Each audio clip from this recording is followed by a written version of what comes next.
عزت دو. میری بات دھیان سے سنو کہ اپنی اولاد کو عزت دو، تب عزت واپس آئے گی، ورنہ کبھی نہیں آئے گی. ایک صحابی ہے کہ جی میں نے اپنے بچے کو یہ گفٹ کیا ہے، یہ گفٹ کیا ہے. آپ نے کہا اور بچوں کو بھی کیا ہے؟ ہاں، اور یہ میں نے گفٹ کیا، میں آپ کے سامنے آپ کو گواہ بنانا چاہتا ہوں. تو آپ نے کہا اوروں بیٹوں کو بھی دیا ہے؟ کہا جی نہیں، اوروں کو نہیں دیا. کہا میں ظلم کا ساتھی نہیں بن سکتا، چلا جا واپس. تیری اولاد میں نفرت پیدا ہو جائے گی.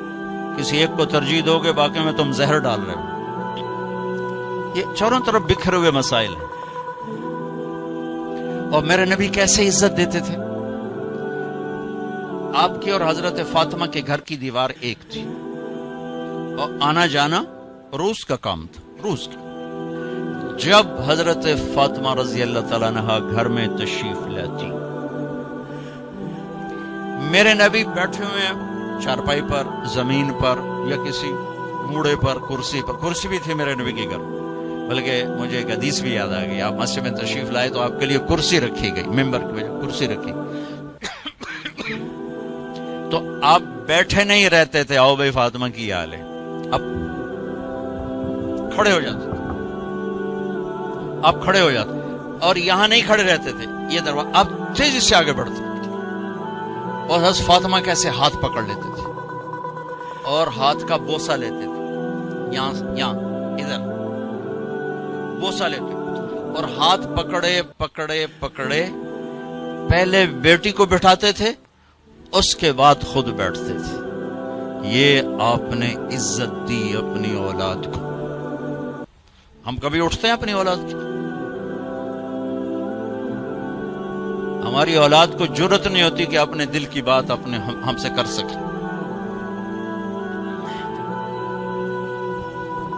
وہ ایک دوسرا ہے کہ ہم ان کو نہ نبی بتاتے نہ قرآن بتاتے.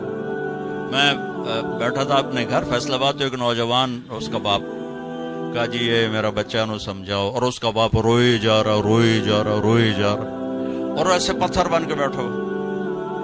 میں بڑا حیران ہوا، بے پیو روندا پہ ہے تو انج بیٹھا جی میں مورتی ہوندی. تو میں اس کو جانتا بھی نہیں، میرے اوپر اثر ہو رہا ہے. اور جائے انہوں پالیا پوسیا ایتھو تائیں پڑھایا، وہ پتھر بیٹھا ہویا. میں کیا شیخ صاحب اس کو پڑھایا کہاں تھا؟ کہا جی امریکن سکول. اس کے بعد کہا جی آسٹریلیا. میں کہا ہوں تسی ہور روو، انہوں تو پتہ ہی کوئی نہیں باپ ہوندا کی، انہوں کی پتہ پیو کی ہوندا. باپ کا پتہ تو قرآن بتاتا ہے، باپ کا پتہ میرے نبی کی زندگی بتاتی. انہیں کیا پتہ ماں باپ کیا ہوتا؟ تمہیں رونا ہی پڑے گا. پھر آپ نے والدین کے لیے بتایا. آپ نے کہا کاش میرے ماں باپ زندہ ہوتے، جو کہ ماں باپ تو باپ ہی تو دیکھا ہی نہیں، ماں کو دیکھا 6 برس. کاش میرے ماں باپ زندہ ہوتے، میں ان کی بڑی خدمت کرتا. اور ان میں سے کوئی ایک ہوتا ہے ماں کو کیا، چونکہ ماں دیکھا نا، باپ تو دیکھا نہیں.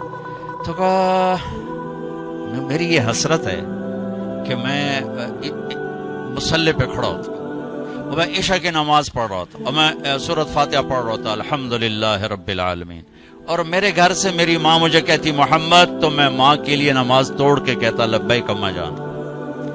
نفل نہیں، فرض نماز، فرض نماز.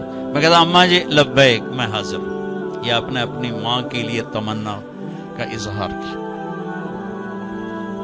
اور پھر جب آپ حج پہ تشریف لے گئے، ماں کا انتقال ہوا تھا 6 برس کی عمر، آپ جا رہے ہیں 63 برس کی عمر میں، 57 برس کا فاصلہ ہے. 7 دن بعد آنسو نکالنا بھی چاہو تو نہیں نکلتے. 57 برس گزر چکے ہیں اور آپ حج کے لیے نکلے مدینہ سے. 26 ذوالقعدہ اتوار کے دن، 25 کو نکلے آپ مدینہ سے بروز ہفتہ، اور ٹھہرے ذوالحلیفہ اور اتوار کو چلے، اور پھر آپ 4 کی رات کو مکہ پہنچے. بیچ میں 1 یا 2 کو آپ ابوا پہنچے، جہاں آپ کی والدہ ماجدہ انتقال فرما گئی تھیں. جب آپ مدینے سے واپس آ رہی تھیں تو 3 افراد تھے، ایک ماں، ایک ام ایمن، وہ ماں ہیں انہوں نے دودھ پلایا، ایک آپ کی ذات مبارک. اور ابوا کے پہاڑوں میں آ کر زندگی ہار گئی. میں وہاں گیا، میں نے زیارت کی، میری زندگی سفروں میں گزری، پر ایسے ہی جذبات میرے کہیں نہیں بنے جب میں وہاں کھڑا دیکھ رہا تھا چاروں طرف سن 2000 میں کہ واہ میرے رب جن دی خاطر تو دنیا بنا چھڑی دی مان ہوئی تھے چاہے تو ابھی 6 سال دی عمر، ہوئے ہوئے ہوئے ہوئے کیا گزری اس بچے پر جس کے آنسوں پہنچنے کے لیے نہ باپ ہے، نہ بہن ہے، نہ بھائی ہے، نہ چاچا، نہ دادا، نوکروں سے کہاں تسلی، وہ تو نوکرانی تھی۔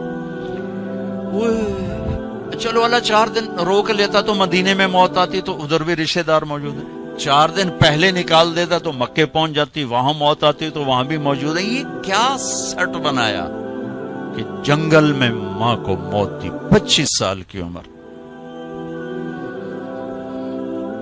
میں ہر دفعہ روتا ہوں جب میں یہ قصہ سناتا ہوں، میں ہزاروں دفعہ 2000 سے سنا رہا ہوں، 17 سال ہو گئے سناتے ہوئے، لیکن میرے آنسو نہیں تھمتے کہ میں وہاں پہنچ جاتا۔